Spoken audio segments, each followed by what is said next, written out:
হ'লেতো একো নহয় পাথৰ যিটো গোটেই এইবিলাক গোটেই ইয়াত পাথৰ আছে এইটো খান্দি পেলাই ৱালখন হৈ যোৱাৰ পিছত এটা এটা পৰ্চন ল'ব লাগিব এনেকুৱা ৰাউণ্ড কৰিব লাগিব এটা ইয়াতে এটা অপেন এয়াৰ মই যেনেকৈ ভূপেন হাজৰিকা এটা অপেন এয়াৰ ষ্টেডিয়ামৰ ড্ৰয়িং কৰিম সেই জেগাটো কৰি এটা মিউজিয়াম মোক গুৱাহাটীত চাম ভাল কৰি এনেকৈ চালে তাৰপিছত এটা মিউজিয়াম তেনেকৈ প্ৰথম কমিটিখনক দেখাই ল'বা তাৰপিছত মই যি ফাইন টিউন কৰিব লাগে আৰু যিটো এৰিয়া আমি কৰিম এটা এৰিয়া ৱাইজ লেণ্ডস্কেপিং কৰিম তাৰমানে গোটেই জেগাটোৰ একে লেণ্ডস্কেপিঙত নহয়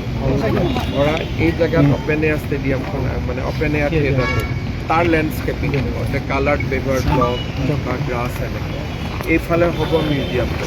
কিমানখিনি মিউজিয়াম তেতিয়াহ'লে মিউজিয়াম হ'লে মিউজিয়ামৰ জেগাখিনিতো কাভাৰ্ড হ'ব গতিকে তলটোতো ফ্ল'ৰ হ'ব সেইকাৰণে তুমি জ'নিং কৰি লোৱা এই জেগাটো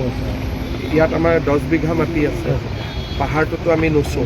পাহাৰটোত কিন্তু উঠি যাব পৰা ৰাস্তা দিবা মানে যাতে এটা ৱাক টাইপ হয় যে মিউজিক ধৰা উঠি গ'লা গান শুনি শুনি ওপৰত যাব পাৰিলা গতিকে পাহাৰটোৰ লেণ্ডস্কেপিংটো বেলেগ হ'ব আৰু গ্ৰাউণ্ডৰ লেণ্ডস্কেপিংটো বেলেগ হ'ব আৰু গ্ৰাউণ্ডত ক'ত কি বহাইছা এবাৰ দেখুৱাই তাৰপিছত মুক্তি আৰু এটা সৰু অফিচ এটা মানুহ আহি পেলাই বহিবৰ কাৰণে আমাৰ বস্তুটো কৰিলে আমাৰ ৱালৰ পৰা এৰাউণ্ড 20 মিটাৰ এৰিয়া আমি পাৰ্কিঙৰ কাৰণে এৰিছোঁ সেইখিনি আমি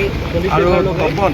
এই ফ্ৰণ্টত যে ধুনীয়া বেয়াকৈ দিছে এতিয়া এইখন ভাল হোৱাৰ পিছত আৰু ফ্ৰণ্টৰ দোকানবিলাকক চিজিল কৰি দিয়ে যাক যোনে তোনে এনে বহি থাকিব নালাগে এটা বোলে ধূপৰ দোকান চাকিৰ দোকান তেনেকৈ থিমেটিক কৰি থৈ বোলে এখন হোটেল এনেকৈহে কৰি দিবি